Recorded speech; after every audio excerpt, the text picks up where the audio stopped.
Today, we're going to look at some words written about 700 years before Jesus that we find in the book of Isaiah, chapter 55, verses 6 and 7. Seek the Lord while you can find him. Call on him now while he is near. Let the wicked change their ways and banish the very thought of doing wrong. Let them turn to the Lord, that he may have mercy on them. Yes, turn to our God, for he will forgive generously.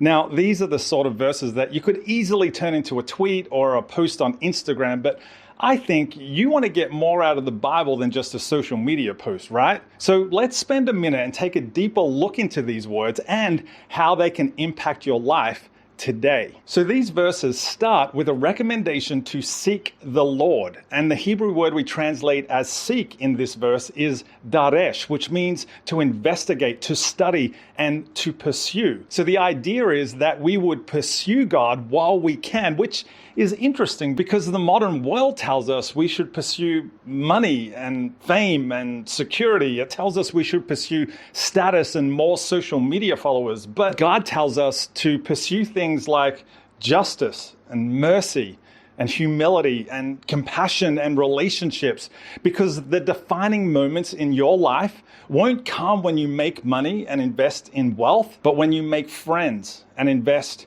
in people.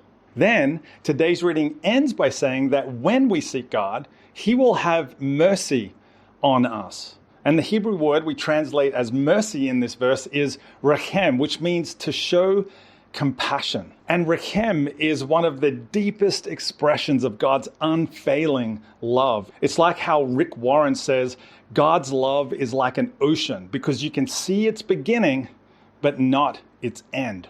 But most importantly, rechem is the sort of unfailing love God has for you. So today, just like the prophet Isaiah, I want to encourage you to do two things. The first is to seek God, no matter what you're doing or what you're facing today. And the second is to never forget that God's unfailing love for you is without end. Amen.